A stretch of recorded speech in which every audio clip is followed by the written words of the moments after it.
Good afternoon, everybody. I see we already have some people in the chat, and I'm super, super excited for this show. I could tell already with the pre-show chat that me and this dude have like pretty much known each other for years, even though this is our first time meeting online. I've listened to him on a bunch of other shows of a mutual friend of ours, and just always enjoyable and the same kind of ball-busting personality that I guess possess and kind of work with in my world. I think my guest today kind of possesses that same spirit. So, without spending too much time here, make sure you hit all the links below to find where you can find my guest, myself, everything I got going on, as well as Tiger Fitness, the best supplements on the internet, where I get pretty much everything that I consume pre-workout, post-workout, all that good stuff. LMNT.com, drink LMNT.com/in liberty and health for the world's best electrolytes. I just got 6 boxes: chocolate medley, orange salt, lemon habanero, and raspberry salt. Their stuff is absolutely fantastic. Use it in your coffee or whatever pre-workout, post-workout. And then Fox and Sons Coffee, foxandsons.com. Use code Kyle at checkout. So now that I'm done shilling, we will get right into it. Let's go. What is up, everybody? My name is Kyle Matovic. I am the host of the In Liberty and Health podcast, where we talk all things liberty, health, and wellness, and beyond. My hope is to encourage and spread the message of liberty and physical and mental well-being. I hope you enjoy all the topics we talk about with our guests. We're on all major streaming platforms, so please sit back, relax, and enjoy. Man, I'm doing as good as anyone can do getting buried by his 13-year-old son on leg day. I'm not going to apologize for not being on this podcast because I got to go see Metallica. So if that's a problem, kiss my ass. Okay? All right. Welcome, Mr. Don Workman, or Don the Pleb, as he's better known. What's up, man? Not much. Life's good. Got in. So listening to that intro, I caught myself a rotator cuff injury a couple months ago, and today is the first day that I have like legitimately been able to get back to work. So it's a good day in my life. Oh, dude, that's beautiful. You know what's funny? That kind of reminds me of 2020, and I remember when the whole world went crazy. And it's funny because it literally is 4 years ago now. I shared my status from Facebook, and I said I'm not scared of the coronavirus, and I had no idea how right it was going to be. But I remember later on that month, I got laid off, and just thinking like, wow, like what would I do if I didn't work? Yeah. Oh man, it has been like 2 months of and nestling my thumb with my asshole, and it has not been good. It just, they've been friends, and hopefully they're getting divorced and never get to see each other again, all that kind of stuff. And oh my God, I cannot recommend not getting a rotator cuff injury enough. It's like, I've been calling myself the one-arm retard for about I don't know 6 weeks now. Like, it's bad. I generally carry around a coffee cup in the morning with my left hand, and I went to pick it up right after it happened. And I was like, no. Yeah. Just kind of had to learn to be a little bit more ambidextrous, carry it with the right arm instead. Right. Fuck. Well, I'm right-handed. You think it would be a problem, but no. Just, you find out how much stuff you do with your left hand the moment you get a rotator cuff injury on your left hand. Oh, good Lord. Yeah, so it's kind of funny because as a guitar player, anytime I get a cut on my fingers, which, being a technician, we were kind of shooting the shit about getting stab wounds and stuff like that before we went on air.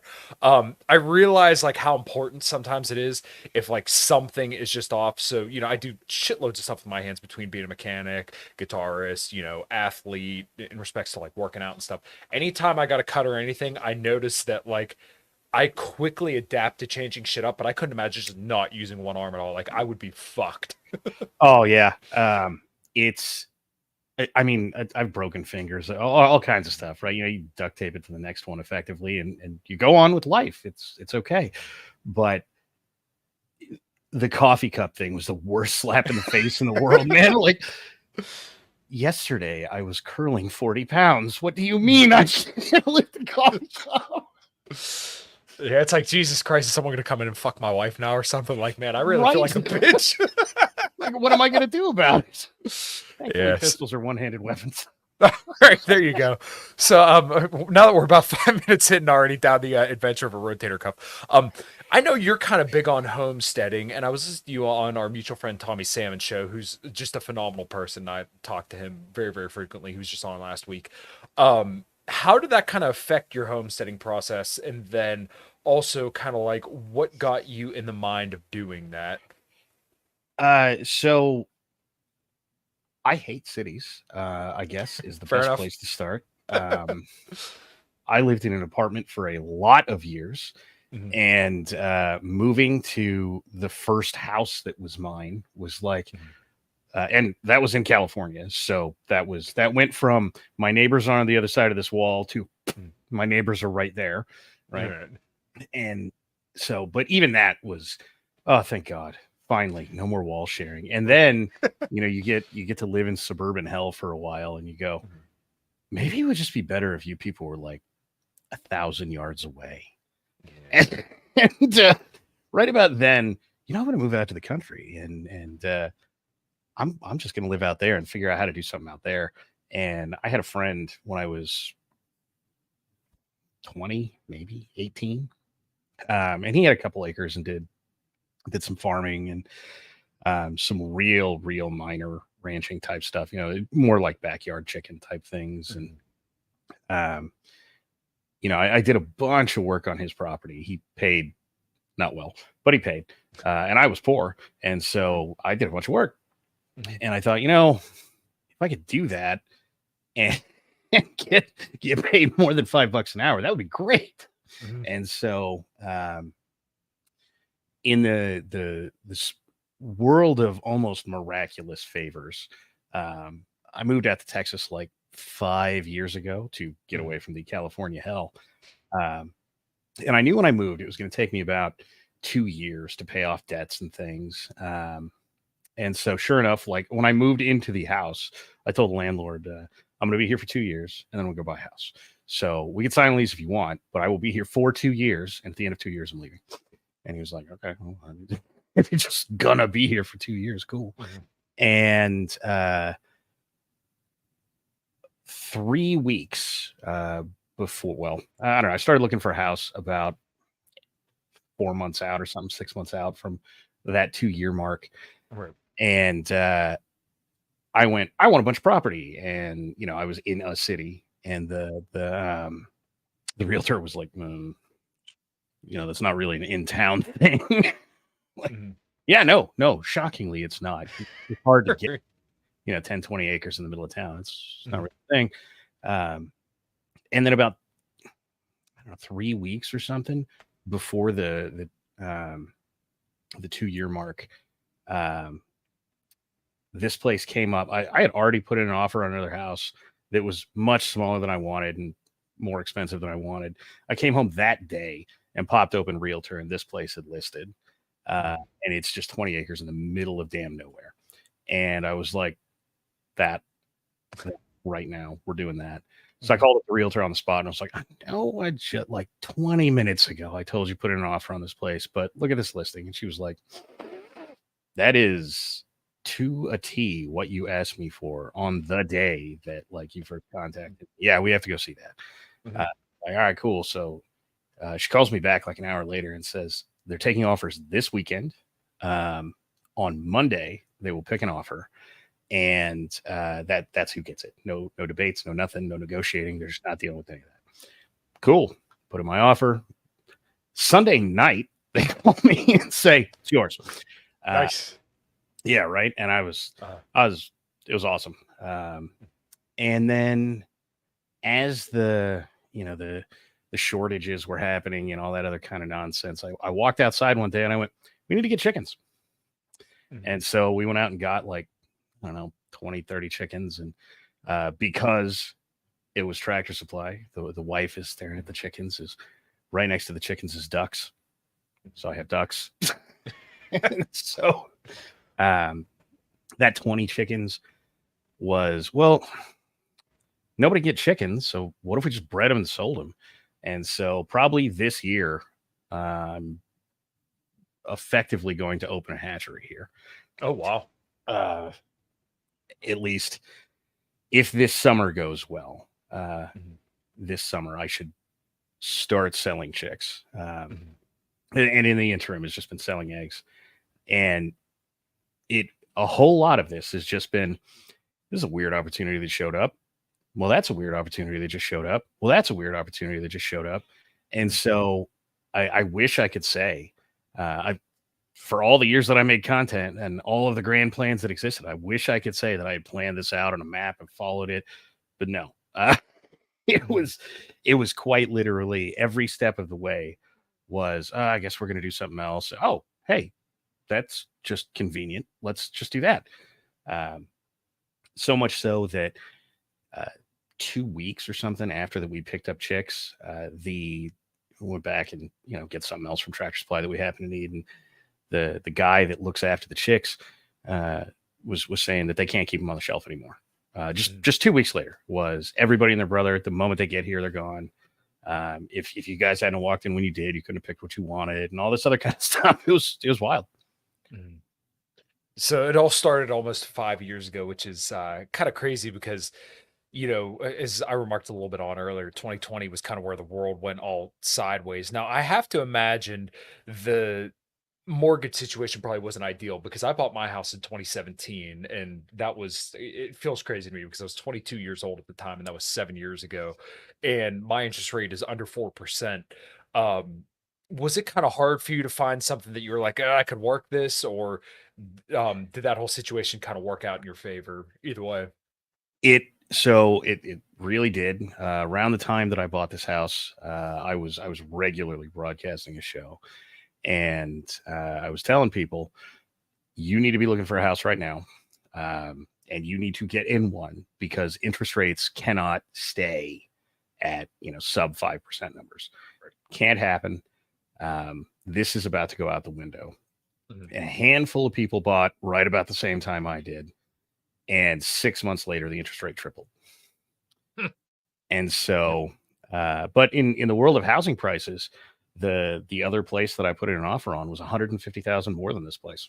Mhm. So, and don't get me wrong, that was stretching what I could pay. It was, not quite the cap of what they'd loan me, but it was really close. I really didn't like Mhm. the idea, but this was closer to half. So, Right. um, I mean, it worked out pretty magically in the world of mortgage rates, and mortgage actual dollar amount was just super nice. Mhm. There are a few people who bought a house roughly the same price as mine a year later and are Mhm. paying almost double the mortgage as me. Yeah. Yeah, so my wife and I were gonna move down to Florida, and I really wish I could have, but so I assume Texas is probably pretty cheap, at least it's what I've heard. Pennsylvania is very, very cheap as well. So when I bought this house 7 years ago, it was under $100,000. I got a 3-car garage out back, a 1.5 car on the bottom. Not like a ton of property, but enough that my dogs, if I let them out, they can kind of run around as they see fit. And I pay less than $1,000 a month for my mortgage, and a lot of my bills really aren't too bad. Now, when I wanted to move to Florida back about 2 years ago, triple the interest rate for a third of the house and probably triple the mortgage payment. I'm like, that is just not realistic for me. And like, could I have Yeah. squeezed it? Maybe, but I'm like my cost of living right now, I've like never worried that I'm gonna miss a bill or anything like that. Even, as a flat rate tech, I don't always get paid the same hours. I'm never worried about making, ends meet at the end of every single month. It's like, we're good. Yeah. That's a thing that most of my life I've been trying to talk people into doing. Right. I got a friend out in California that every couple of years he sells his house because he got a pay raise, Okay. or got a new position that pays more, Mhm. and he goes out and he sells with his, I don't know, probably $50,000 worth of equity, giving housing prices in California. But he goes out and he sells his house and he buys a house that is within $25,000 of whatever the bank will loan him. And he's been in the same industry for years. He makes tons of money, but he also couldn't live without a credit card if his life depended on it. And not because he's out there I don't know, putting expansions on the house and doing house flipping things or any of that. And, he's going to recoup it when he sells. None of that, right? It just fiscally irresponsible as hell. And, when 2008 happened, he had just sold a house or was in the process of selling his house, and the market collapsed. And he ended up in that house for like 5-ish years. And he thought it was the worst thing in the world. I thought, you're gonna, okay, you're not gonna have the extra 300 square feet of house that you were gonna buy this time around, but also, $100,000 more dollars worth of equity. Maybe that's okay, All right. Yeah, I think a lot of people would be really, really happy with a situation like that. But yeah, it's essentially like these. I was thinking about this right before I came upstairs to log on here. Is that like we Americans are so solipsistic and just think, our world and the way that we see things is the way that things are all over the world. We're fat and gluttonous and just, everything needs to be handed to us right now. And I'm sure this guy probably drives, brand new cars or has leases and just completely, full throttle at all times rather than just realizing like, hey, you know what? I actually got a good situation here. Like for me, dude, I moved probably 15 times before I was 21 years old to Yeah. live in the house I live in now for 7 years. I'm like, I don't want to go, dude. I don't want to fucking move anymore. I played professional Mexican as a Oh, fucking yeah. kid for years. I zero desire. I don't know how people could want to fucking do shit like that. I sell a house and move. Like just that constant moving sucks, man. It Oh, yeah. blows. Well, maybe that's the thing, because I played professional Mexican too when I was a kid. 16 to 20, I probably moved every 6 months to a year. Yeah. And it was brutal. Specifically once you start getting stuff. The first couple of times when I was, all right, throw the 3 boxes, in the back of the car and drive over to the next place. Well, who cares, right? The first time you have to rent a U-Haul is, maybe I don't want to do this anymore. Well, you got to call up the whole neighborhood. Hey, can you help me move this couch out? And like, yeah, you'll find reliable people that'll do shit like that for you. But it's like, how you feel when you're asked that. So just like putting that on other people, it's like, nah, man, I'm good. Exactly. Well, that was the other thing is, I was young and I was poor, and my body wasn't broke yet, so I was always the guy helping people move. Right? Oh yeah. Hey, we're buying dinner. Of course you are. God damn it. And dinner usually turns out to be 5 for $5 at Wendy's or something like that. Well, no, luckily that guys with a bunch of money, so they're going out there buying $150 worth of pizza back 20 years ago. It was a lot of pizza, and so best eating I'd been doing in 6 months or something. Sure. Since the last time he moved, right? And so I was almost always the guy that was doing moving stuff. And so when I stayed in a place for, I don't know, 3 or 4 years or something like that, and I finally moved, I think I had helped all of my friends move 5 or 6 times. And so I just, I walked into some like Saturday event or something like that where we were all doing stuff, and I said, I'm moving next month. And every single one of them went, we'll be there. So, I guess I've paid my dues. Thank God. No, dude, I didn't want to do it by totally myself. So it kind of sounds like we had a similar experience growing up. So like my mom and dad split up when I was very, very young. I don't know. I think you said your parents were together when you were young, if I remember correctly, hearing you talk about it before. But we lost a lot of houses, and also, sometimes we sold because there was like a better deal on rent or something like that.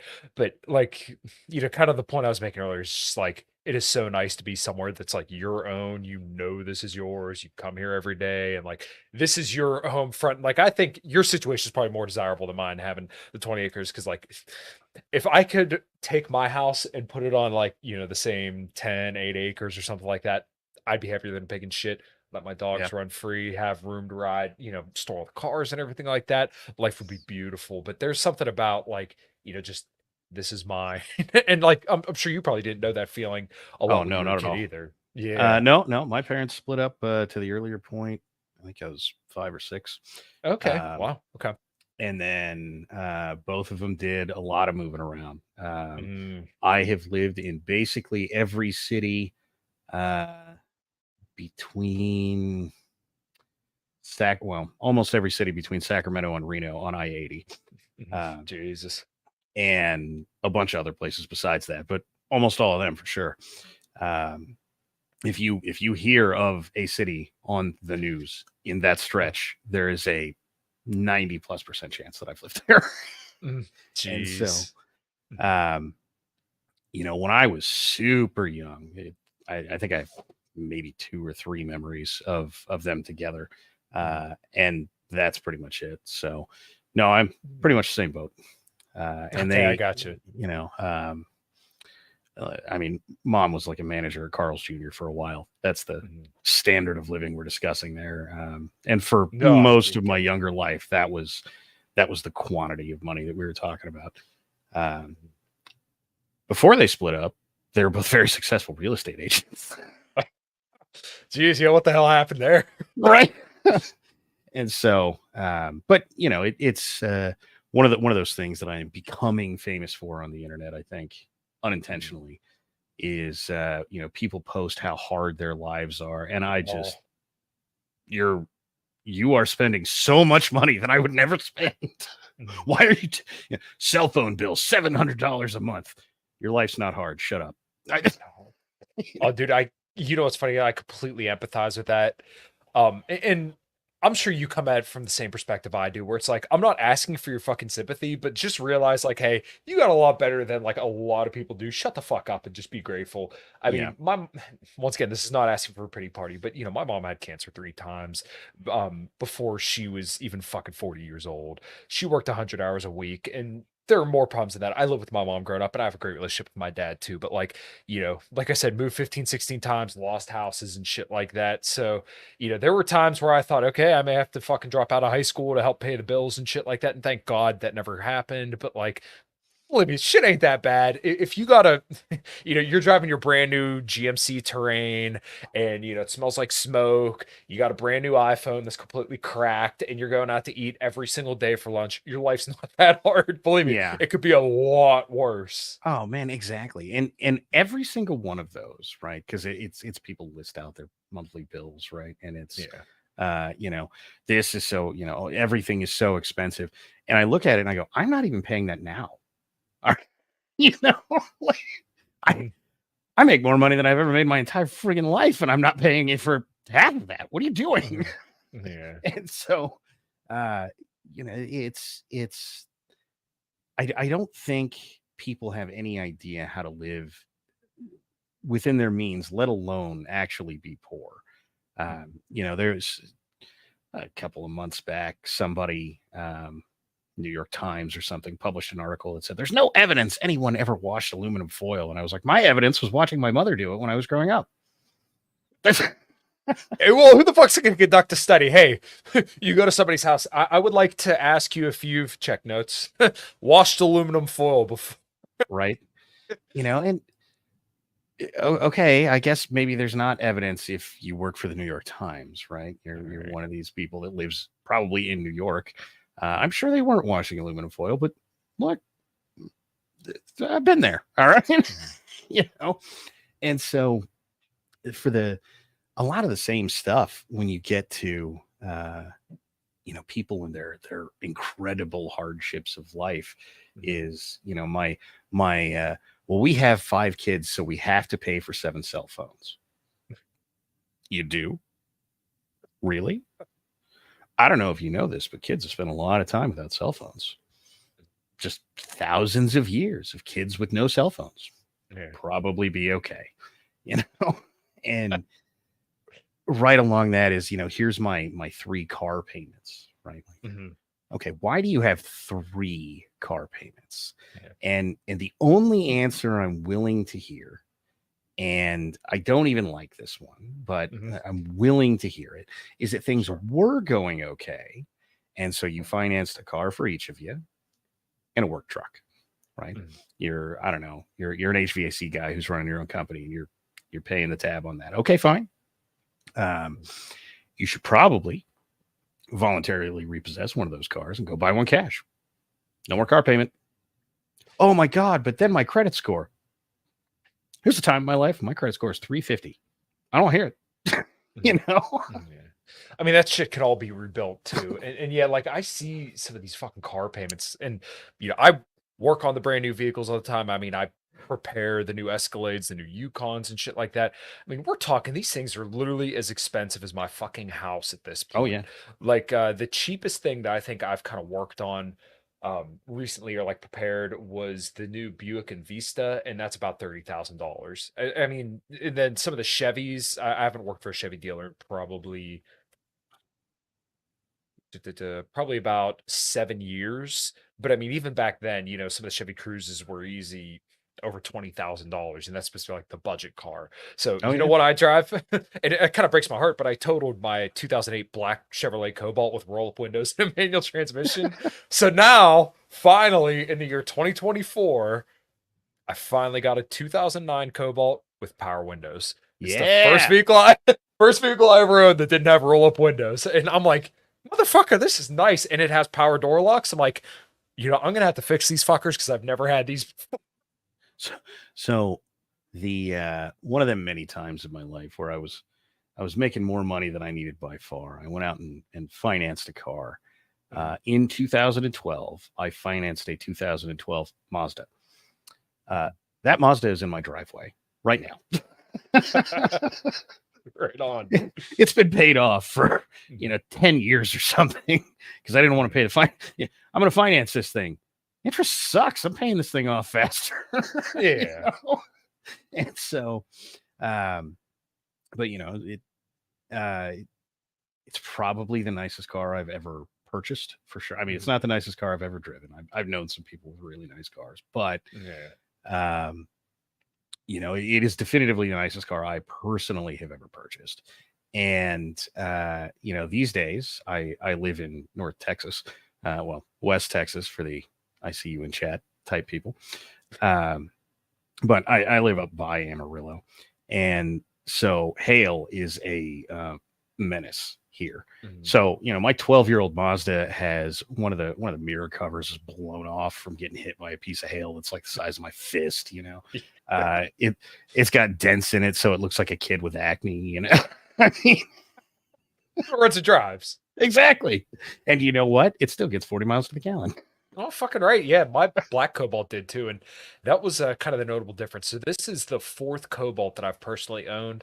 My wife drove one for a little bit, and I had one when I was in college, and then I bought that black one, and then now I got my yellow one.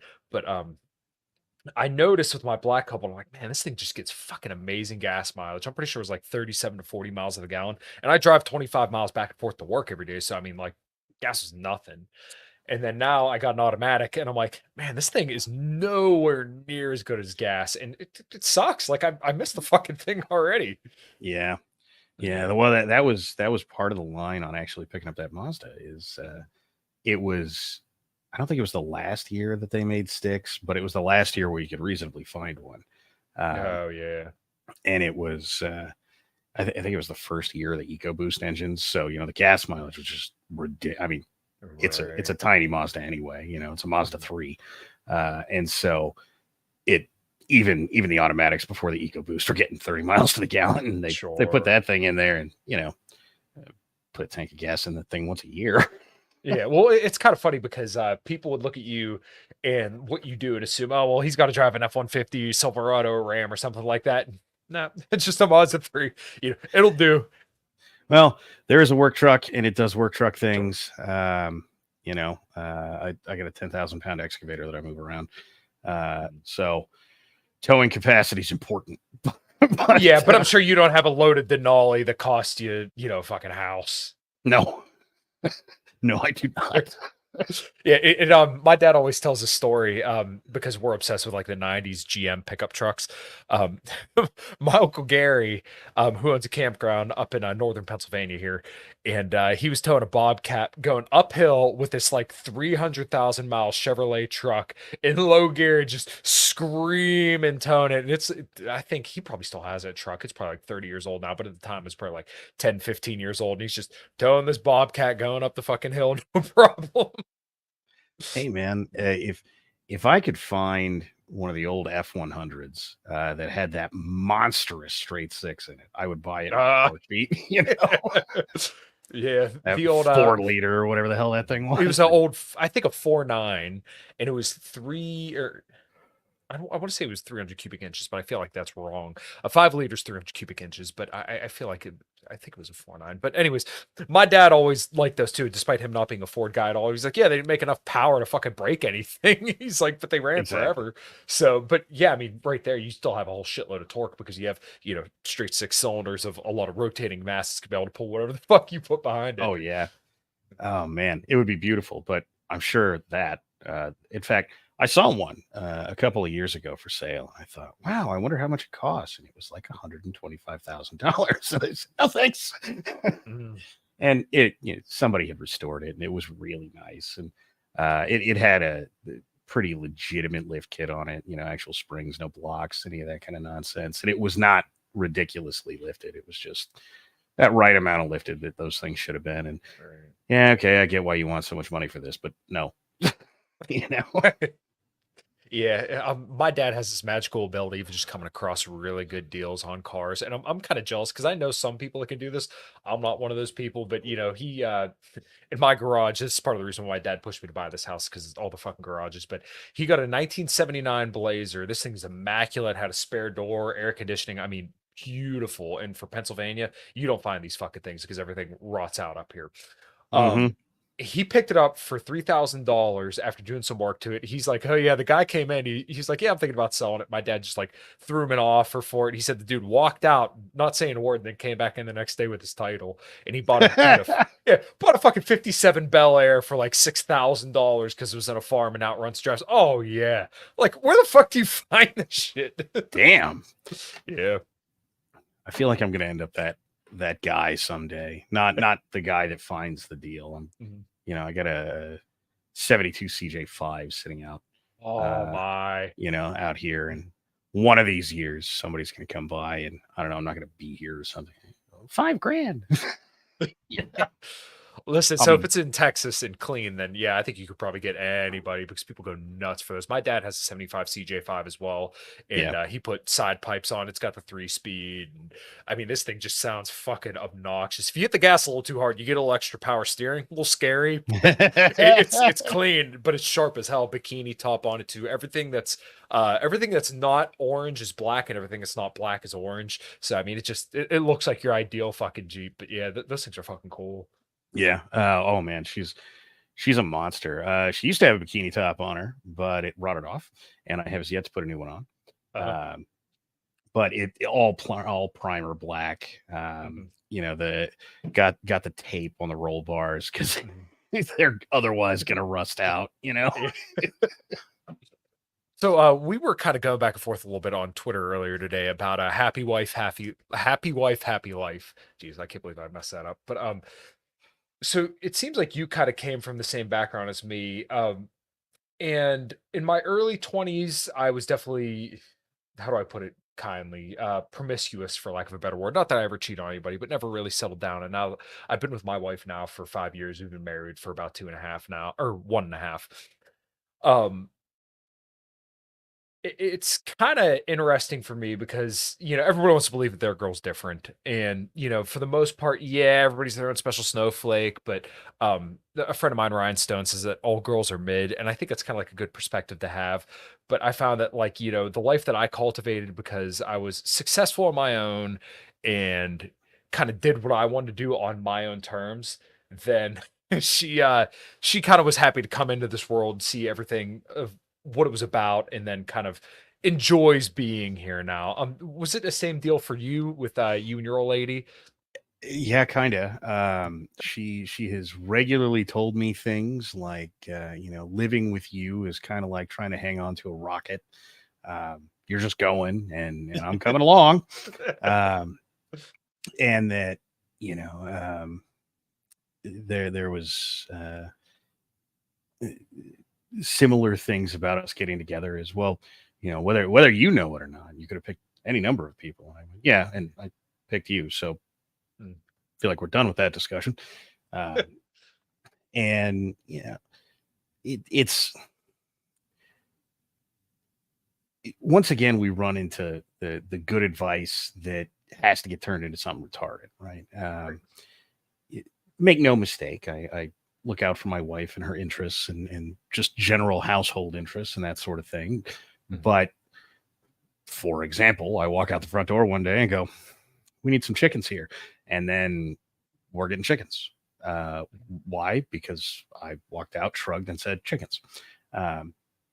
And so her response to that was somewhat used to the hanging on to a rocket kind of mentality. Was well, it's taking care of animals, and I'm a little bit better at the direct taking care of animals portion than you, so I'm just going to go read about chickens.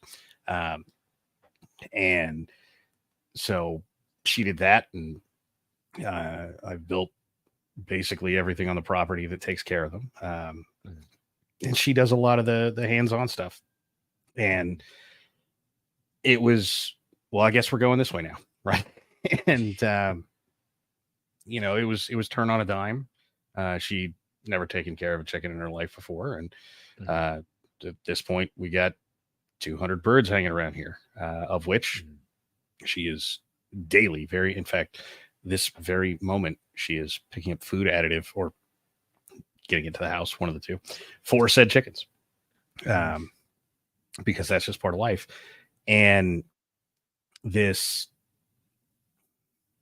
I don't know, I want to just say super cuck mentality that is, well, I need to go out and please my wife with every single thing and this, that, and the other. And,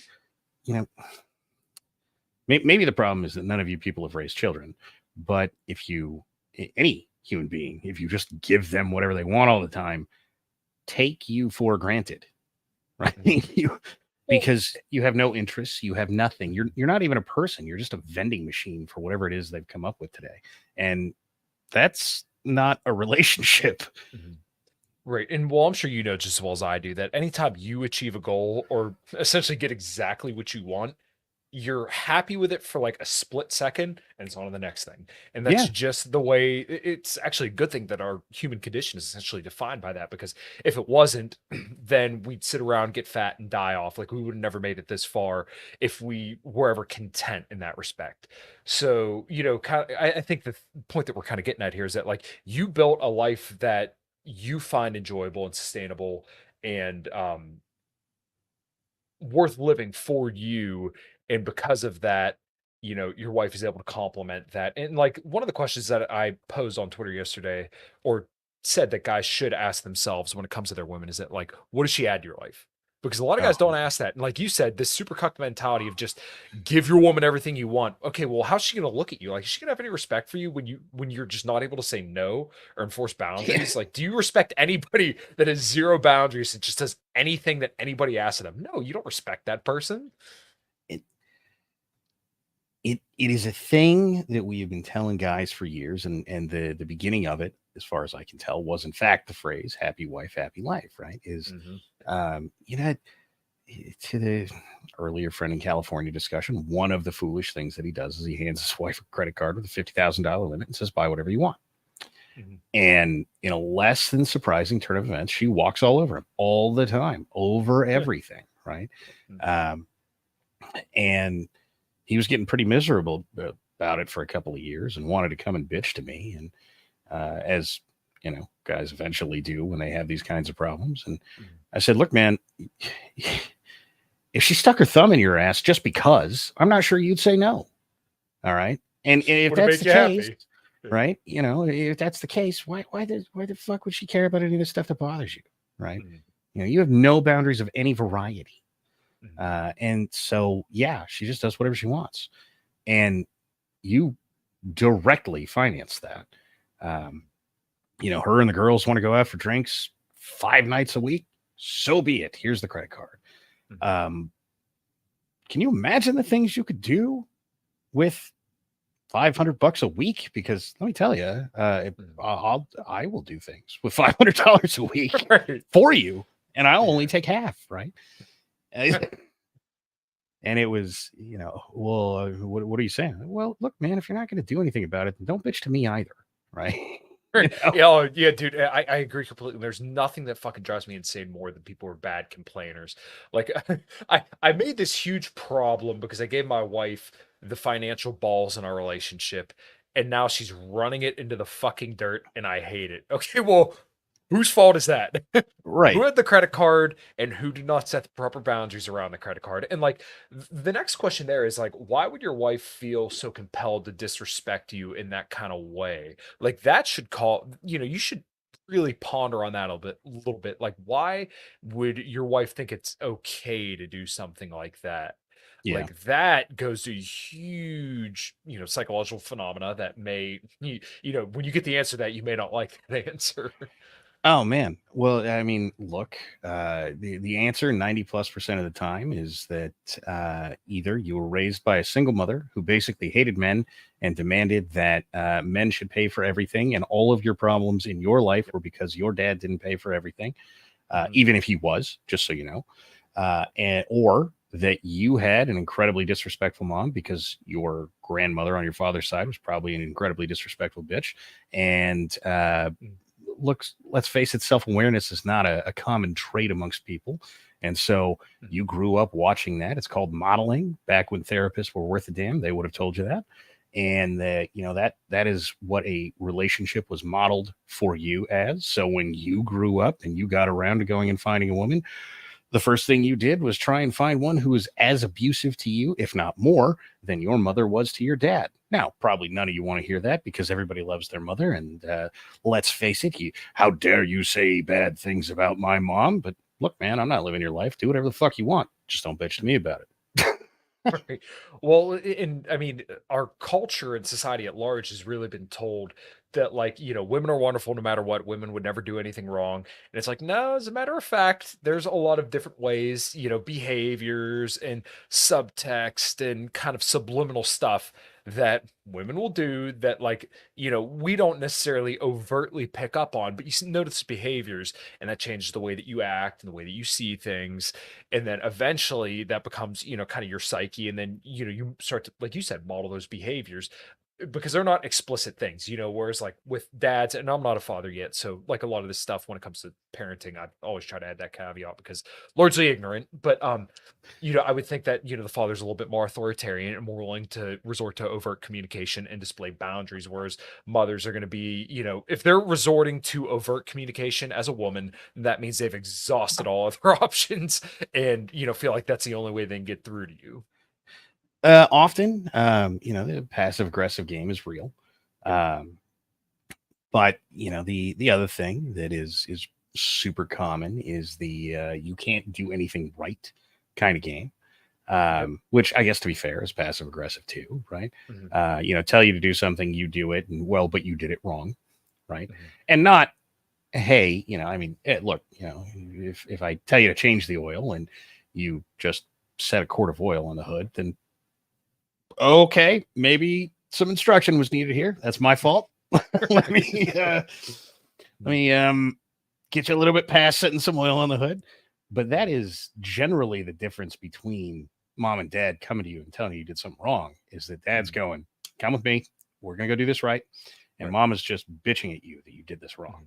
Right. And those two things are not the same, even though any number of crappy women everywhere will tell you it is. This is, the women are bossy and men are authoritative and full of leadership.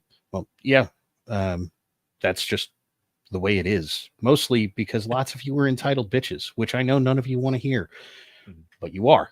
And I'm not very interested in fixing it for you. But if you don't want to hear that you're just some bossy cunt, then don't be a bossy cunt.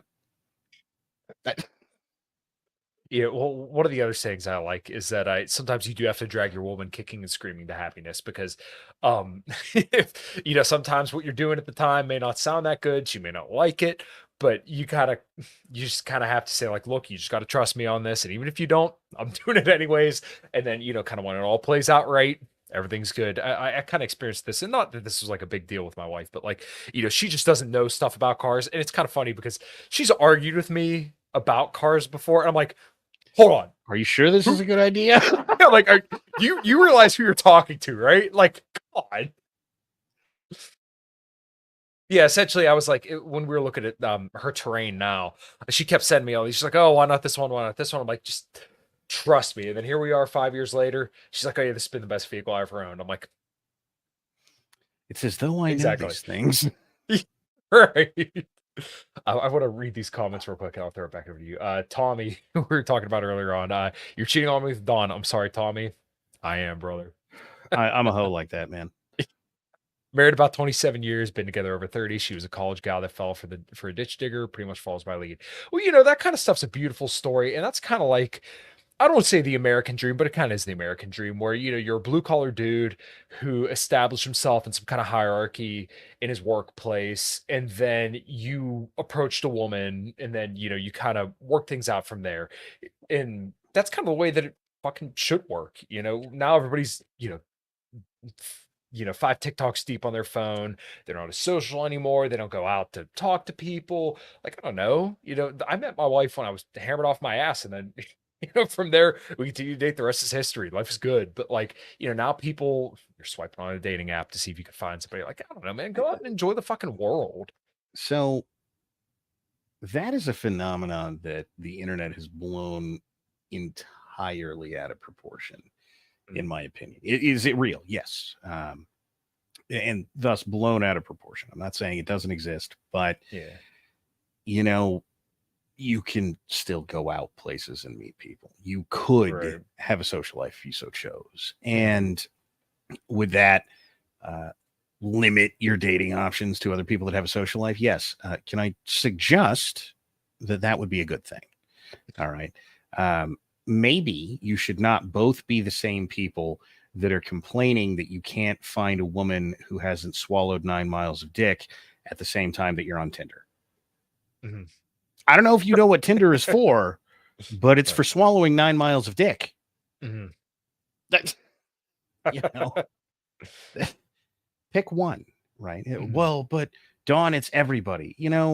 The flip side of a bunch of obnoxious losers that are men complaining they can't find a woman who hasn't swallowed 9 miles of dick is I will grant you much smaller quantity of women who are saying, I'm 18 to 20 and I am a virgin and I have lived this life. And it turns out that most of the guys who are interested in you for those things are a bunch of loser faggots who, say that they want children in a house and a this and a that. And, I ask them what they do for a living and they tell me they work part-time at Home Depot, right? Or McDonald's or what. Guys, whether you like it or not, I plan to have, my southern plantation one day. You better be working part-time at McDonald's on the side of this regular gig. So like you're saving money or something for the down payment on that, because whether you like it or not, what you do for a living is a large part of your marketability. And hey, look, it turns out that I want to have 27 kids on minimum wage, 30 hours a week. You know what option that leaves you? Welfare. Right? So, dear, having saved yourself for marriage, virgin, Christian young lady, have you considered being a welfare queen? Probably not. I don't know. Just my guess. Right. In today's world's so fascinating because we do have this wonderful technology that you and I are using to speak to each other. At the same time, that also gives women the access to the global sexual marketplace, if you will. Now, this sounds pretty abstract, but when you think about it in terms of like people's perceptions of what they can do and what they can get and how that distorts it, it's understandable. Now, do I think like every single person thinks that they're going to get Drake or something like that? No. But like the perception is that, they see their friends doing that. They see their friends like not getting with Drake, but like with people that they think are better. And then on the other hand, there's also guys who see like, all these hot girls, and it essentially goes down to like what Dr. David Bussa described as the error management theory. So basically like where all guys interpret, just friendly interactions with women as sexual interest, and then girls interpret guys being nice as guys just being nice, when, it's typically the other way around. If you kind of get what I'm getting at here. But like people's perceptions of what really are so screwed up because once again, we're spending so much time doing this, on Yeah. social media, not going out and, living in your community and living in your social network that's immediately available to you. So, you know, but for guys, like the optimistic note here should be that like if you look around at your competition, it's not great. Like you No. don't have to do that much to be better than the minimum wage worker who works part-time at Lowe's or something like that. Like if you just go to the gym a little bit, give a fuck, and go out and talk to a handful of people every week and just aren't a piece of shit, you're probably going to be okay. And that doesn't play that well on Twitter. What plays well on No. Twitter is saying like, "Oh my God, the West is ruined. All these women aren't worth it," and you do you, King, or Yeah. go be a boss, babe. Like one of those two narratives are the only thing that play versus like, hey, just have like reasonable expectations and don't be a piece of shit. Yeah. Well, so therein is the a few major things to roll you back a little bit. The wife was whether or not it's true anymore that women are just looking for sex and an interaction. I told the wife when we were youngly married, some I don't know, 15 years ago or whatever. Look, if you're talking to a guy and he's being overly helpful, you can replace the phrase "Can I help you with that?" with "Can I help you with some dick?" All right, and Right.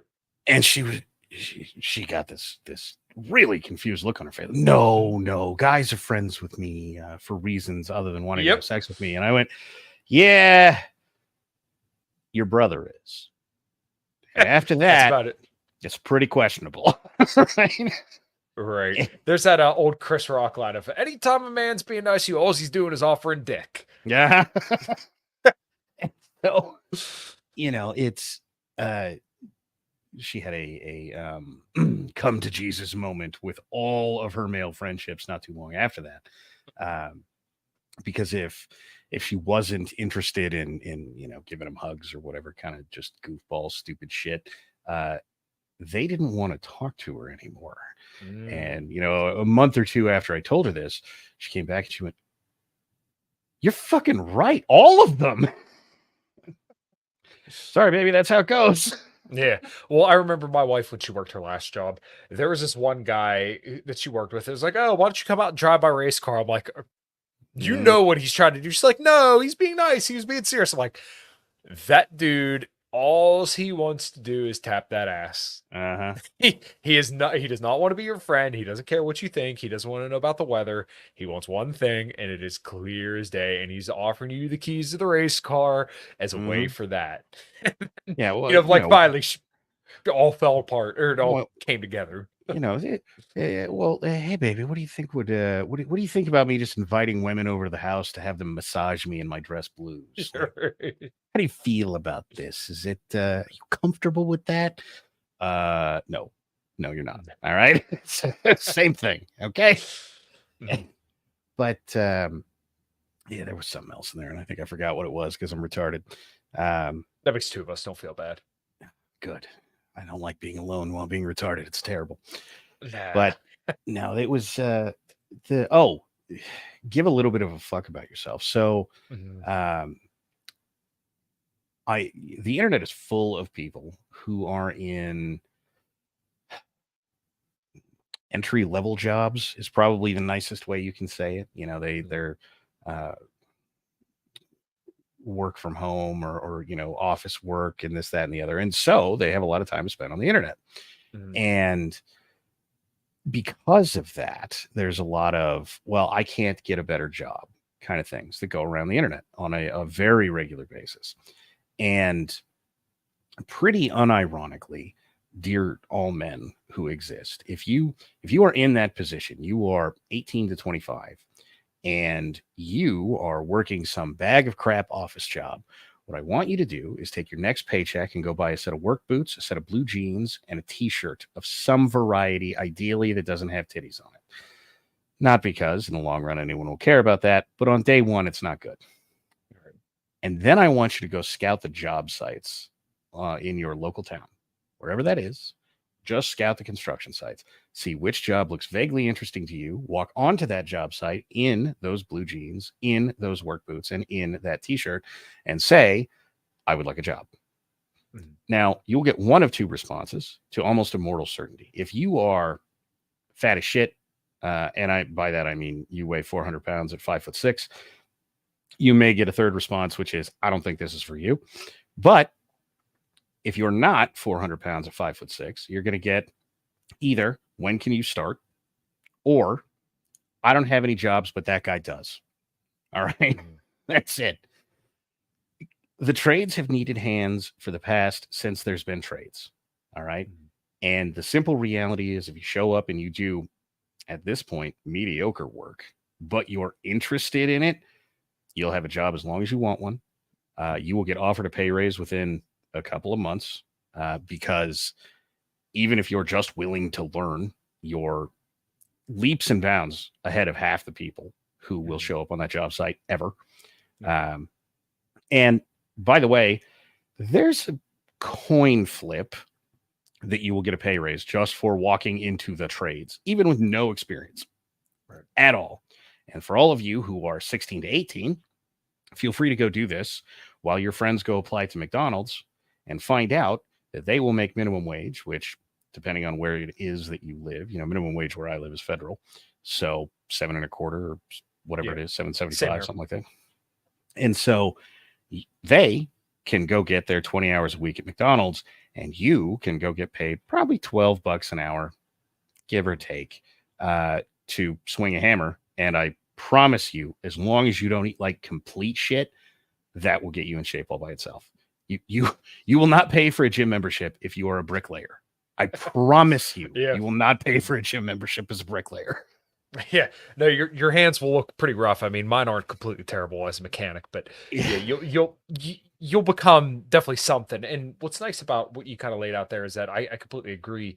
And like, right now at my job, we've had a couple guys that like never had automotive experience, or like, not necessarily like dealership experience, but like the guys give a fuck.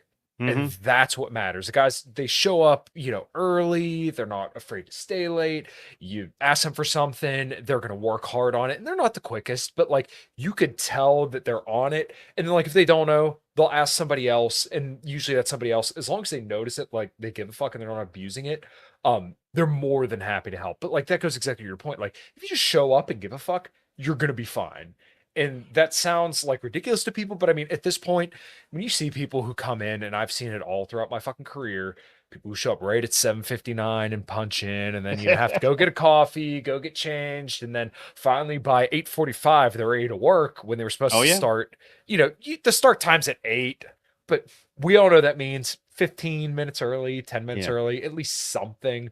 But you see the people, they come in 1 minute after 8, 5 minutes after 8, or just 1 minute before, oh, I'm on time, and then have to fuck off and then finally start working. If you're not that guy, you just show up 15 minutes early and are consistent, you don't call off, which is like, it's shocking to me that people call off frequently, you will do great. Oh man.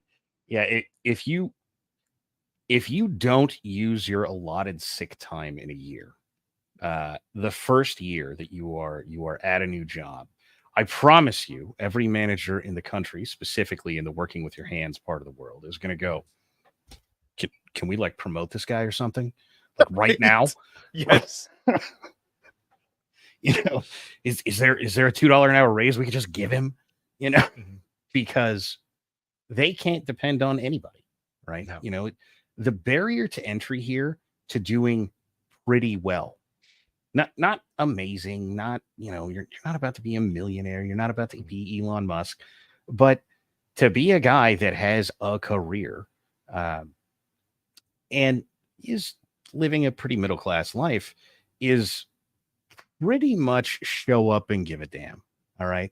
And here's the other thing. You're going to piss off a lot of the people who don't, right? Because there's going to come a day where you're going to get sideswiped on your way to work, right? And you're going to pull over, and you're normally 15 minutes early, and you're going to pull out that phone. You're going to go, hey, boss, I got sideswiped on the way to work. I'm going to be late. And he's going to be like, cool, man, I'll see you when you get here. And that is going to be the end of the discussion. Yep. All right. Because if you call in for the first time in 3 years and say you got sideswiped on your way to work, you're probably not the jerk off who's just trying to show up late, you know? Yeah, dude. It's amazing how like simple this sounds, but it's absolutely true. And I remember a coworker who was already showing up late, and I'm pretty sure he was like an hour late, and he was speeding, and then he got pulled over Yeah. while he was already late. See, and that guy shows up to the office and it's what the hell, man? This is, it's Wednesday and this is the third day you're late. Right. And so he's getting his ass chewed, and you're walking right by the office, and the boss goes, "Hey man, yeah, I got you at 9:30, whatever. Just get it done." Mhm. Right. That's your ass chewing. Right. And people act like this is not how it is. And to be fair, I think I've only ever had one person explicitly take me up on, look, I'm telling you right now, if you just go do this, you not only will you have a job immediately, it will be better than whatever you were doing before. And he came back to me, he sent me a DM or something. Was like, look, I hear you say this all the time. Are you serious? Because I fucking hate my job. And I went, yeah, I'm not, this is not some marketing gimmick for the trades, right? This is just the reality. You could walk into basically anywhere tomorrow, and you'll have a job in, the worst case scenario is you start on Monday. All right. And so there is a better than average chance that they're shorthanded right now, and that if you are available in 15 minutes after you get done signing the paperwork in that trailer, you will start right now.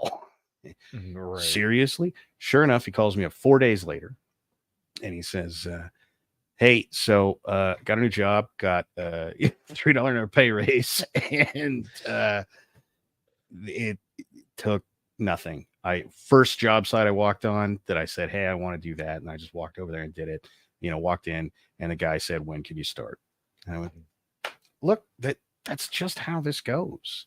You don't have to be, for all the internet, 4chan type terms, you don't have to be a angry office wagey or whatever. You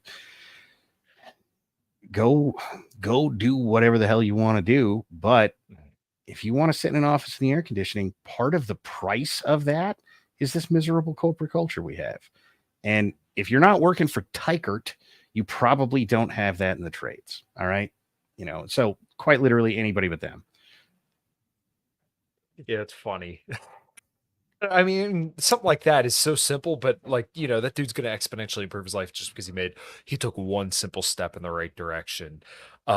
So one thing I also wanted to cover with you, because I know we've had a lot of back and forth about this on Twitter as well, is taking a step in the right direction when it comes to people, off the top of my head, maybe like Tim Pool and Tulsi Gabbard, these the left me crowd. I know we've had a bunch of talks about this, but this has always been a fascinating phenomenon to me because the right wing of today is so starved for heroes and cultural relevance and people to be on their side that they'll take anybody. And Oh yeah. Tim Pool, Tulsi Gabbard, or two that kind of come to mind that people just flock to. And they're objectively good on nothing that average blue collar dudes would care about. But because they threw them a little bit of meat and said, hey, the woke left is really bad.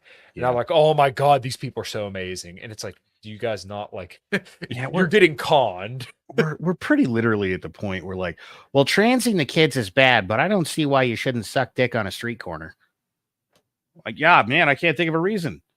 Oh, thank God we have moved to this conservative heaven that is, and so Tim Pool has been a bugaboo of mine forever, right? Feelings mutual. and dear everyone, no people have done this and come back to me and told me I was wrong. So what I want you to do is don't watch Timcast. Go watch the whatever his daily show, as long as he's still doing that, right? He publishes like 3 videos a day or something. And what I want you to do is not listen to this while you're working. Just take, 35 minutes of your day or whatever he's stretching them out to these days, and sit down with a physical notebook, and a pencil, which I understand this may be a bridge too far. Your computer has notepad on it. Use that. But ideally, notebook, right? Yeah, exactly. You know, and as Tim makes a statement, pause the video and write it down. Just any statement of fact or even of his opinion, and then play the video. And then do this repetitively throughout said video. And when you get to the end, read the list. All right. The man says nothing ever for any reason, right? You know, the first time it struck me to do this, I grabbed a random video of his, and it was on some policy that was being discussed in the House or some such thing. And in the beginning, it was the Democrats' fault. Then it was the Republicans' fault. Then it was the Republicans' fault. Then it was the Democrats' fault. Then it was the Republicans' fault. Then it was the Democrats' fault. Over and over and over again. Was the policy good? Well, I could see how it would have these benefits, but also this is the worst thing that I've ever heard of in my life. Makes all of these statements in one video. All right. So if you listen to Tim and you're doing it kind of passively, you'll hear whatever you want to hear because he's going to say it. All right.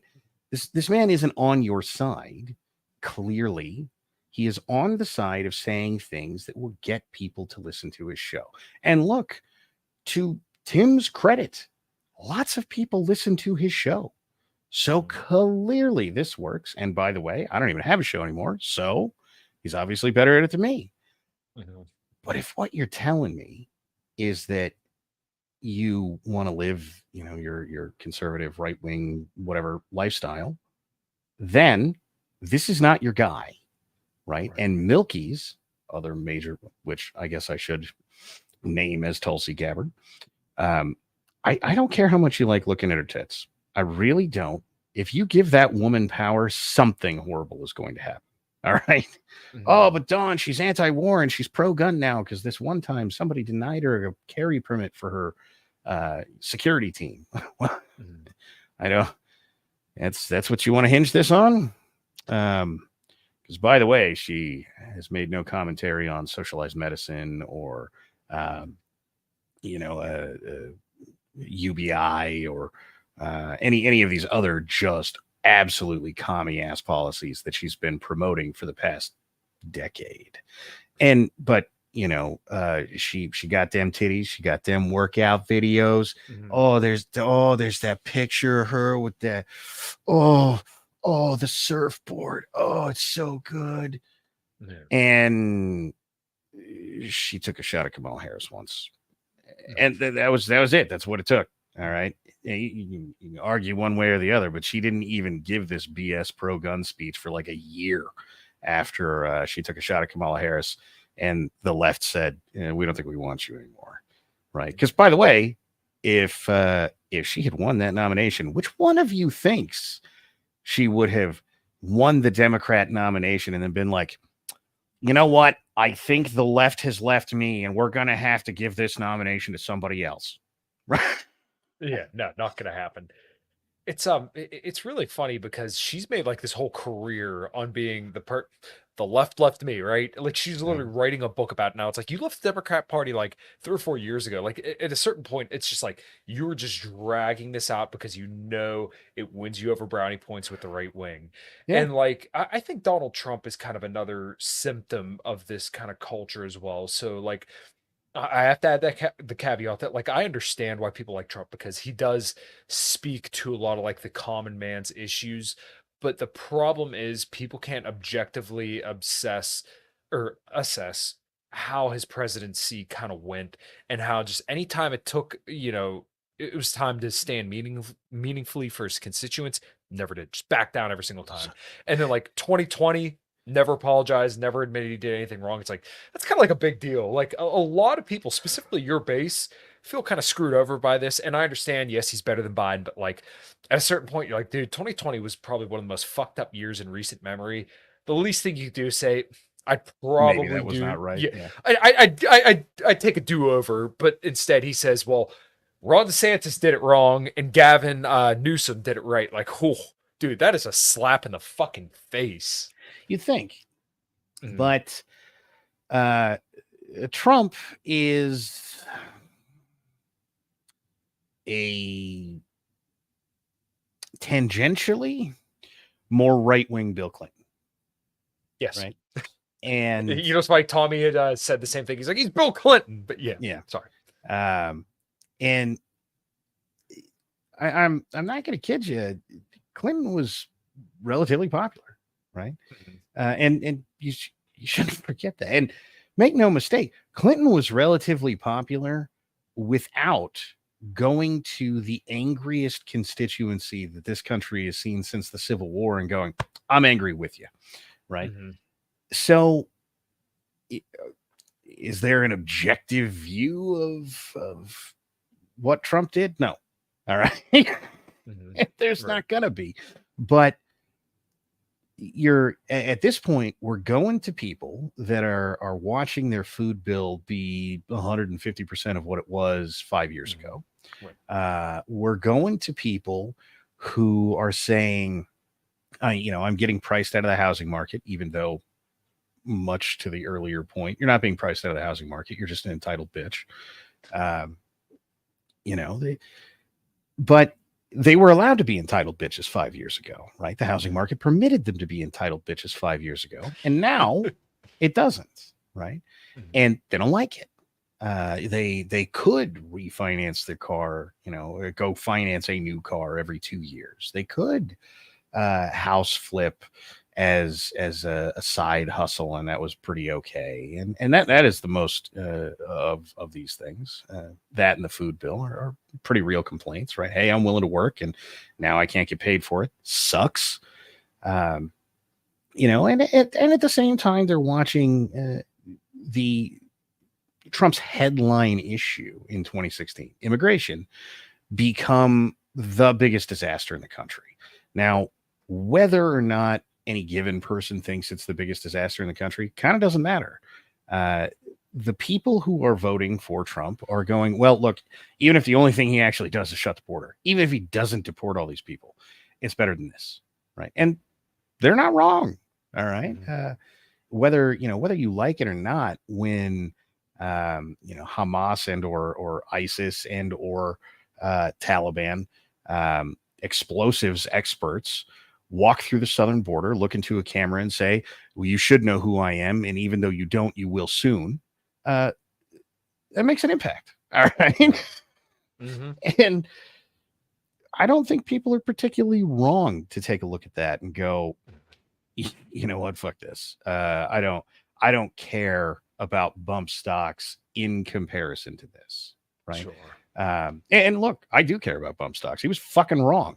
And right next to that was the, well, let's take the guns first, then do the due process. And you can see Feinstein over there salivating, like, I never would have said that out loud, right? Yeah.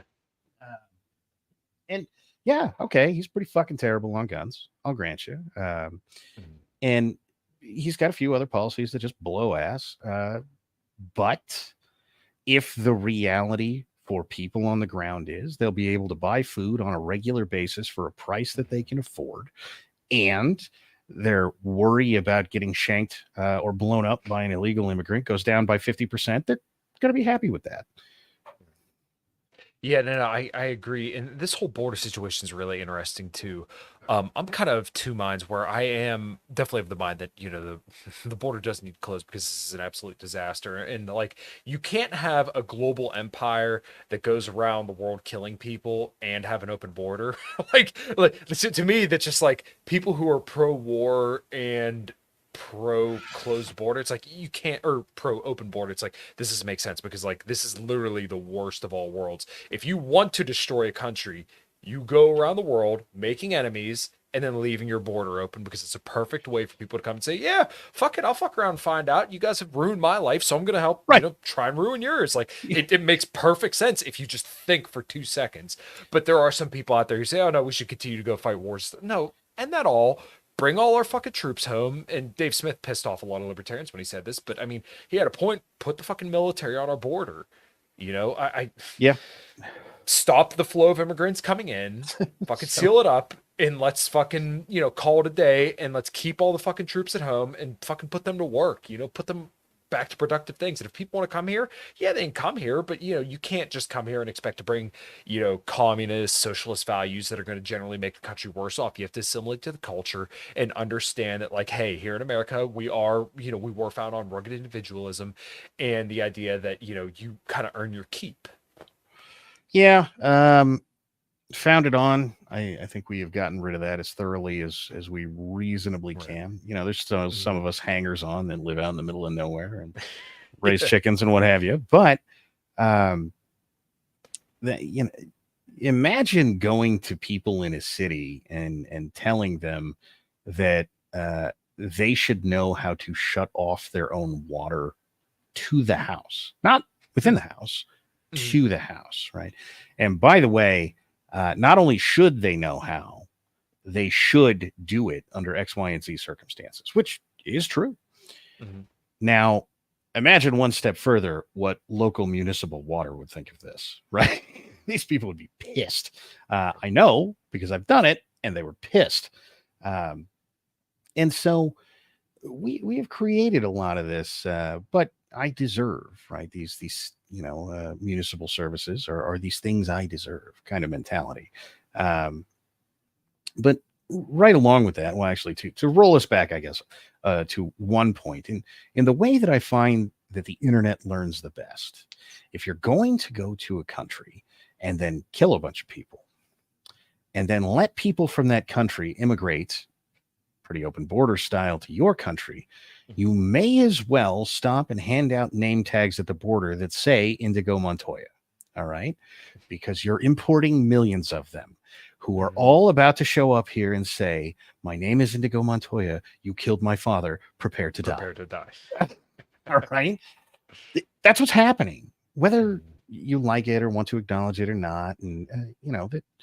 Oh, but now that they're here, they'll have all this stuff. And well, look, man, if you shot my dad in the face, I would not be all that interested in your brand new cell phone. Go fuck yourself. Right. This seems obvious, but somehow no. Yeah. And it's funny because like the Democrats, 50, 60 years ago, however long ago, they were kind of advertised as like the anti-war party, we're pro-civil liberties. It's like, okay, well, how much can you really say that at this point when, you have Joe Biden leading your party who's, really responsible for all the worst things about America today. Yeah. And now he's still trying to run on like, his early presidency was kind of shaped around blue MAGA and like, how are they going to sell this to the American people? And to a point that you were kind of making earlier, when it came to 2020, I think the way that things kind of go is that, okay, so 2016, people are called racist, sexist, homophobic, bigoted, whatever, for 8 years through Obama. And they said, all right, well, fuck you. Trump isn't doing this. All he had to do was say, I don't hate you guys. I understand you're pissed off. Give me a try. The economy's fake. All this stuff is fake. Vote for me and I'll save you.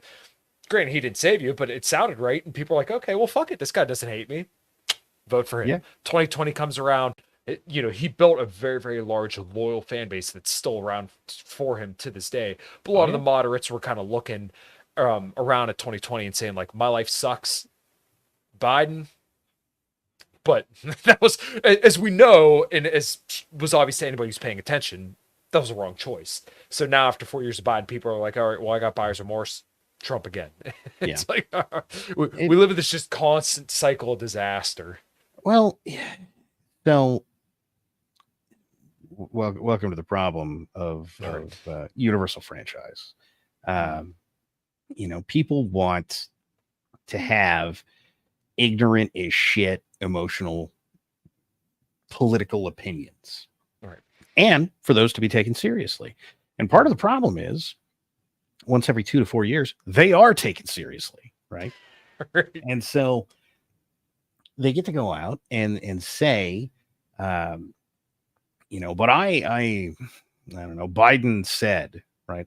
Well, first of all, I'm old enough to remember a time when this country knew that the appropriate joke about politics was, how do you know when a politician is lying? His lips are moving. Right. And second of all, this guy in particular, if you paid attention to politics, you would know. All right. basically everyone else on Bernie Sanders probably would have been a more functional president. And I hope that man falls out of a helicopter at high speed. All right.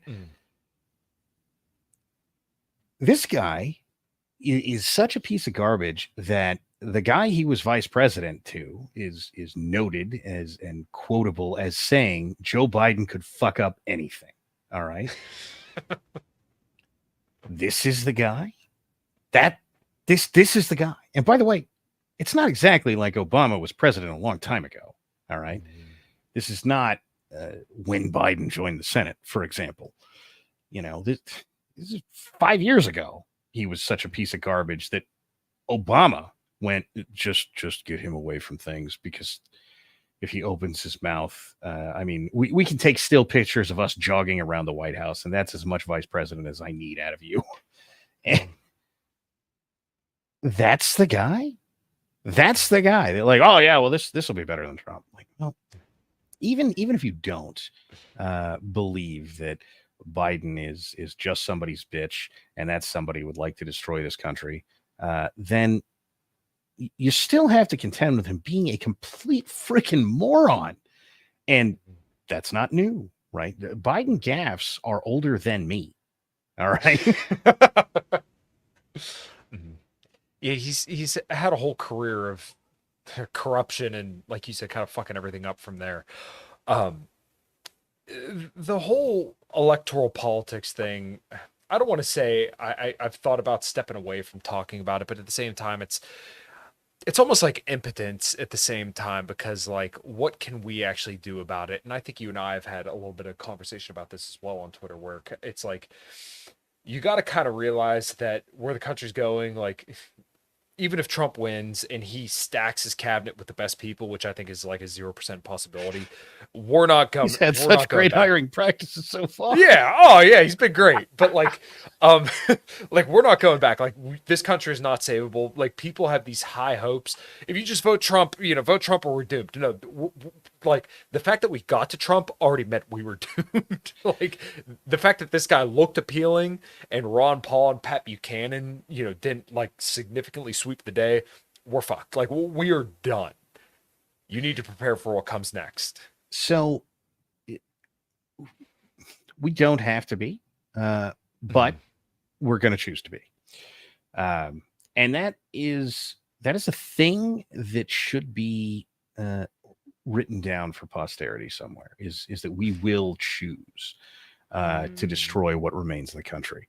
And by that, I mean, there was a time, I don't know, 2018 or so, when Trump was making just bad decision after bad decision after bad decision, right? And it was pretty obvious. And he was playing the same game, to be fair, that the right plays always. All MSNBC might say something nice about me. Like, first of all, MSNBC will never say anything nice about you. As close as we get to that is you bombing Syria. All right. Do you understand where we are now? Is that clear enough? No? Okay, fine. But that problem could have been alleviated by Trump supporters, but they refused to do it, right? The handful of times, and I do mean handful, that Trump was about to make a stupid decision, and Twitter in particular lit on fire, he reversed himself in a day. Right. And I mean, literally one day he'd give a press conference and go, oh, we're going to do this stupid thing. And it's going to be the most tremendous, stupid thing that has ever been done. Just the best. I would never say that, but other people have said it's the best, tremendous, amazing, stupid thing that's ever been done. It. I know it. Right. And Twitter was like, that's the dumbest fucking thing I've ever heard. Right. The next day, Trump's up giving a press conference. We would never do that. It's just the worst. I can't believe anyone would suggest that I said that we're going to do that thing. And we're not going to do that. Everybody knows we're not going to do that. People have told me that only the dumbest people on earth would do that. You can make the man turn on a dime Mhm. and yet you let all these dumbass things happen, right? Mhm. For the first time in most of your lifetimes, you have a president who is paying enough attention to his voting base to find out whether or not they approve of what he's doing. And you fucking morons won't capitalize on that. Why? What are you and in the end, it's the um, God Emperor Trump meme taken to extreme, right? Yes. Which look, man, I love the memes. Good. Carry on. Oh yeah, they're hilarious. But at the same time, for the first time in my lifetime, the White House is concerned with the average citizen thinks. Mhm. I didn't even, generally speaking, my view of who to vote for to put in that office generally goes along, well, who's going to do the least dumb thing? Because that's probably the winning move, right? Mm. And so, um, and that person is generally not who gets elected because it's always it's the beer test with Clinton. It's well, it's been a Democrat for a while, so maybe it should be a Republican. And so we elect the most wiener-faced human being from Texas that you could possibly have found. You could have gone and just literally picked someone off the street on average, and they probably would have done better. And after that comes, oh, but it's a black guy, as though what we really needed was a diversity hire for the president. Thanks. Good fucking looking out there. Thank you, America.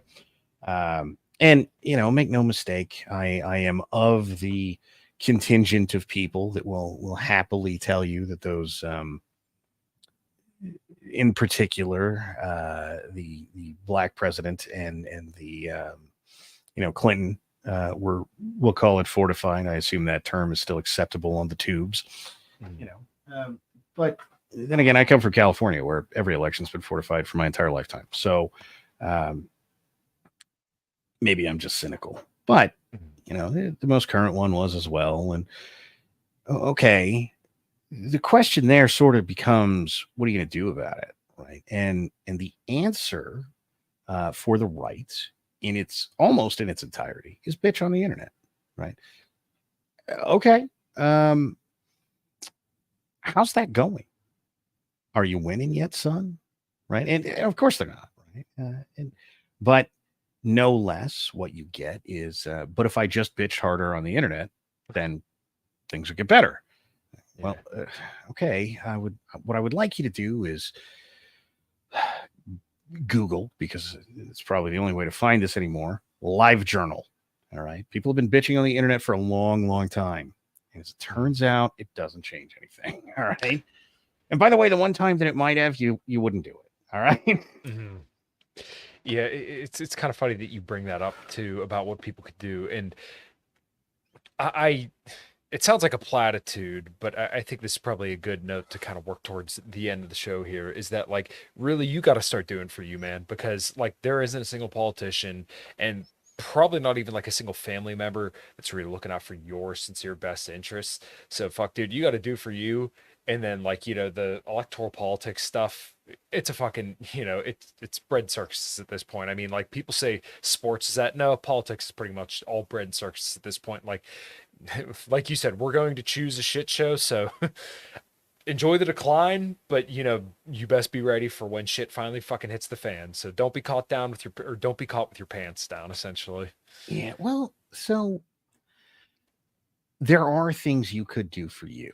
Right. Mm-hmm. And I know the internet is the world's touchiest bitch, but when the sheriff of Los Angeles is saying, I'm not enforcing mask mandates, shut the fuck up. Mm-hmm. Right. What you are seeing is the capability to elect someone to a position that has real authority at the engagement with you level, where, I mean, I'll grant you probably not in Los Angeles, but probably wherever you live that's not Los Angeles, where you could actually have some influence on whether or not that guy gets elected. It's just your county, right? Mm-hmm. And that guy is going to be in charge of probably the largest kinetic force that can be applied to your life, right? When they call the SWAT team, that SWAT team is not going to be, local PD unless you live in Los Angeles, in which case, stop, right? But Amarillo has 2 sheriffs because it splits 2 counties. Both of them went, we're not doing this. That's dumb, right? These are things that you could reach out and touch. These are things that you could look after. And if you want to go play the electoral politics game, right? That county board of supervisors that you never cared about, right? That city council that you never cared about because it's not the president, right? Those guys are managing 50% of the stupid shit you hate in life. All right. You could affect these things and they would affect you, but it's not very bread and circusy to work on electing a sheriff, right? I mean, it's a sheriff. Who cares? Except that guy, right, has a lot of power over your life. And yes, that power comes from the barrel of a gun, but guess what? Most does. It's going to be there either way. And in the world of, who's looking out for you, if you are so blessed as to be, I don't know, part of a church or the Rotary Club or something, and you guys are actually out taking care of each other and have a small community that, is probably no more than about 50 people. And if you want to know why, go look up Dunbar's number, right? There's just a limit to how many people you can know and reasonably take care of and seriously interact with, right? Then good. By all means, continue to look out for those people. The high likelihood is that you don't have that, right? And if you do, you don't need me to tell you because you already know, right? These are the people who, when the tree fell in your yard, 15 people showed up with chainsaws and went, let's do this, right? And you didn't ask anybody. They just went, oh, a tree fell over in Bob's yard. We should go help Bob. Right. Now, if you have those people, good. Continue to look out for their well-being. They'll continue to look out for yours. That's great. And I'm happy for you if you are the people that have that. On the other hand, if you live in major city America, right, you probably don't. If you're real lucky, your, one neighbor, the guy that you probably help fix his car, or, drink beer with on the weekend or whatever, might show up. So fine, make sure that terrible things don't happen to that guy, and that's what you get. And that might be the case, but this game where we think that everybody is somebody that you have to look out for, man, stop it. This is how you get neocons, right? I've listened to neocons talk about why it is that we should go invade, other countries, and but their country is shit. And if we just went over there and sacrificed a little, it might be less shit. No, all right. And this policy, this principle, is not better applied to some guy 6 blocks over that you've never met. All right. And don't care about in any way. And by the way, he doesn't care about you either. All right. Yeah. I mean, there's only so much you could do to help other people, especially when they don't want to be helped. And that's another thing that I think a lot of people can't seem to discern is that, like, there's going to be some situations where, like, people are just waiting for the first hand that anybody's going to give them just so they can complain that you didn't do enough to help them. And I mean, it's a hard pill to accept, but some people just cannot be helped, and you got to be okay with that. It's just all there is to it. Oh man. So mild digression, because I'm just never going to let you end this show. No, you're good. You're good. When I was wee and young and naive to the world, a very good friend of mine worked at a gas station at the corner of a very busy intersection, kind of a shitty part of town. Mm-hmm. And there were a lot of homeless people that floated through there, as you would expect. And so I got to learn a lot about homeless people very young. And boy, is it eye-opening, right? I must have met 200 homeless people that floated through there on a semi-regular basis. I couldn't tell you the names of more than 10 of them because I don't care. But of all 200 of them, only one of them ever took me up on the idea that I could, I was in fact a bricklayer at the time, and we needed somebody else to show up. One guy ever took me up on the offer out of 200. And a friend of mine worked there for, I don't know, 4 years or something like that. And this, I lived in a shitty part of town at the time. I was a young bricklayer that didn't make a lot of money.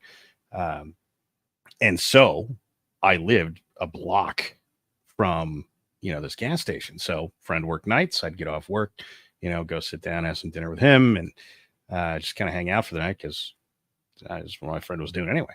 And in all of that time, right, 1 out of 200, and that is the number of people in a shitty situation who want and are willing to accept a little bit of help so they can pull themselves out of that shitty situation. Mm-hmm. And the thing is, oh, Don, you're only relying on your own experience here. Go look around you, right? Go look around wherever you are. Go look at, go drag out a study. Well, these people prefer not to be homeless. Maybe 50% of them at best, but they don't want to do the things that make them not homeless, right? Mm-hmm. It's called revealed preference. You don't have to like it. They might say they don't want to be homeless, but I'm also not going to stop sucking dick for crack behind the bus stop. Right. Yeah, and there's simply something to that where, you just got to look at what the objective or what the net effect of what they're doing is. Yeah. And if it's, once again, they want to keep sucking dick for crack, and that, once again, their revealed preferences, they're okay with their situation. And you have to be okay with that. That sucks for a lot of people. I know, the enlightenment liberal mindset is that, oh, we can all do better and we're all going to be fine and everything's going to be great. No, some people are fuck ups. No matter what, those people, if you give them lemons to make lemonade with, the first thing they'll do is point that lemon right in their eye, squeeze it as hard as they can, and then yell at you for giving them lemons. That is exactly what some people do. And you just got to accept that. That's all there's to it. You really do. And look, it's hard, specifically when it's somebody you have known prior to whatever this is, right? Mm-hmm. I got a friend from high school that I now haven't seen in some 7 years, because the last time I did, he was a stay-at-home dad, right? And by stay-at-home dad, I mean that this dude smokes a pound of weed every week and plays video games 20 hours a day. Mm-hmm. He will never do anything, ever. Mm-hmm. And by the way, if his wife ever gets tired of him, he's out. Right. And that's what do you have to offer? Yeah. Yeah. So somebody like that, I mean, once again, if it wasn't, weed and video games, it would be alcohol and something else, right? And that's what a lot of people don't want to realize. Like, that person is never going to do anything. And you got to say, all right, that's you, that's your lot. I'm going to be over here. If you ever need a sincere, hand, I'm here for you. But, some people just don't want to be dug out. Exactly. And, so that's all there is to it, man. He's happy with his life. And I was like, man, it's like you're 12 forever, right? I get this being the goal of life when you're 12, but when you're 12, you're also a moron, which I guess says plenty about you now, right? You're supposed to get wiser as you get older. You're supposed to. But, supposed to. People, they don't want to. We've been told you don't have to, and so we don't. Mm-hmm. And it is depressing, which is another reason to get rid of these people, truth be told, is, watching somebody who, that particular friend of mine, he was never a member of Mensa or anything, he was not about to go on and cure cancer or any of the other stupid platitudes that the left will tell you about, like, well, but if we just had communism, then everybody would cure cancer. Yeah. Some reason that didn't work out last time, but I'm sure it'll be fine this time. But there was nothing stopping him from having a productive life and, not living in an upstairs apartment at, 35 with his wife on single income, which in California, which I am regularly told is impossible. I can't imagine how much less possible it is when you're also smoking a pound of weed every week, but still, it's happening, right? And there was plenty of capability to be more than that, and now it's gone, right? Now he talks like Willie Nelson, and that's all he'll ever be. Maybe he could sober up for 10 years and be a human being again. But probably not, right? Unless something wild happens. And to the taking care of yourself front, this is the thing that I see people screw up the most often. Just get rid of these people. I know. I speak from plenty of experience. It sucks. All right. But you can go to the gym, you can get a better job, you can have that wife, them kids, right? But that friend of yours from high school that does meth and steals your stereo, not helping you. All right. Yeah, you'd be amazed how much of a shocking revelation that is to some people. You look at their life and you're like, yeah, like why you're doing so good, but then you have like these just complete total fuck ups in your life that clearly don't contribute to anything. Like you said, get rid of them. What purpose are they serving in your life? You may have some emotional attachment, but you got to accept that like this does not serve me. And kind of to larger point, really, you kind of have to look out for yourself because no one else is really going to do it for you other than, if you have a good network, but a lot of people don't anymore. So, make sure you look out for yourself. And then as soon as you get that network established, same deal, look out for them like, they would look out for you. And then you have something good there. I'm blessed to have a network like that with my last name, my dad, and all the associated businesses, the people in my band. But like, if you don't have that, man, you should definitely work on fucking building that because that is way more important than anything you're going to go on the internet to cry about. Yeah. Well, so the band thing's funny because there's no way that you don't run into this, right? There is somebody who is a talented musician of some kind, right? I already know exactly where you're going, but go ahead. Right. And he is in a band that fucking sucks, right? These guys, it's the dude that is I don't know, playing the guitar by smashing it on his face, and that's not just how he's ending a show. That's the limit of his skill, right? Or the drummer that couldn't carry a tune in a bucket, right?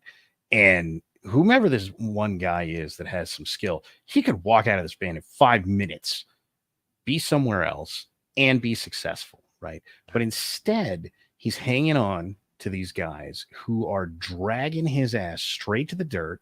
If he's really lucky, they're making $100 a month at dive bars, right?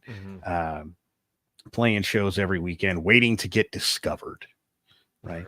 And they've guaranteedly been discovered by everybody that will ever discover them, who took one look at this and went, well, that guy's fine, but the rest of these guys are fucking garbage, right? And he is probably also the dude who is working 40 hours a week, coming home and playing another 40 hours a week. And the other guys in the band are just fucking retards doing, yeah, man. So I totally was, I was working on this for 15 minutes on Tuesday. Wait a minute, motherfucker. 15 minutes on Tuesday. You're either committed or you're not. And, all of us could get up and do something, but apparently you fucking people won't. And I knew guys like this years and years ago. And there's just tons of them where, by the way, if they all just got together, they would probably make a great band, but they never do. Right. It's always, yeah, man, I've known these guys since high school. Like, bro, you're 40. All right. You ain't making it. All right. Yeah. We're all super talented, but we just like, I don't know, man. We just like don't get together. Well, yeah, man. Like, why don't you just sit down with these people and fucking do something? Yeah, it is very frustrating to see talent go to waste. And I know more than a few people who just like, man, you're just in a bad situation. If you just walked away from it, you'd be fucking crushing it. And so some people just kind of have that attachment to like, oh, I like these people, and I get it. They're high school friends, maybe you play in a band with them for a while, you guys have some memorable experiences, but at a certain point you're like, okay, well, do you just want a social club or do you actually want to do something? Yeah. Some people just want a social club. Look, man, if that's what you want out of it, I'm not even opposed. All right. Yeah. Just don't lie to yourself. Right. Like, hey, no, me and these three guys, we go play shows, twice a month. Right. And otherwise we get together and we play, Saturdays or whatever. And other than, we take the money and we go buy beer afterwards. No one gives a shit. We just drink for free on somebody else twice a month. Cool. Fine. Do that, I guess. But don't come to me at 35 and tell me you're about to be the next Metallica. All right, because you're not. Yeah, man, no bullshit. Don, this has been a freaking awesome conversation, man. I definitely think we'll have to do some more in the future. I saw Justin had liked it. I think he retweeted the show too, so maybe we'll have to do one together because I know you two are doing a series together. Yeah, man, feel free to tell everybody where they can find you, support you, everything you got going on. And yeah, man, we'll definitely have to figure something else out in the future. For the moment, I am at Helo Procurement on Twitter, which, no, I don't sell helicopters. I just want to throw communists out of them. But hypothetically, someday, somewhere, somehow, sometime, I will do other things. And I've stopped making anything resembling a promise of when that will be because I've been saying that for something like 2 years. So it's coming soon, TM. But it turns out turning a flat horse property into a chicken hatchery is time consuming. So who would have thought? Who knew? But I do almost all of this on Twitter, X, whatever the fuck it is now. On a regular basis. I am not much of a different person wherever you find me. I do, however, answer a lot more artillery questions on Twitter.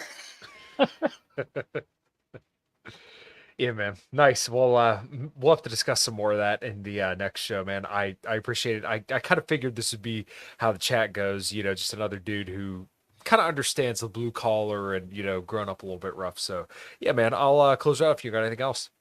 No, life's good at the moment. So go forth. You know what? Actually, there it is.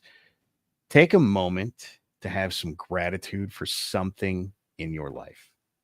No matter how small, no matter how tiny, just once a day, have some gratitude for something in your life.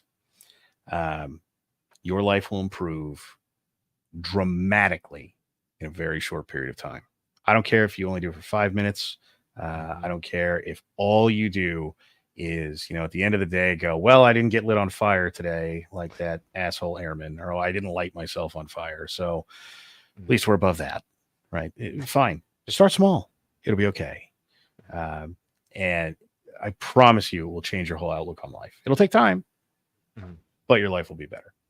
Yeah. Well, there you go. Don't set yourself on fire to keep others warm. All right, everybody. Yeah.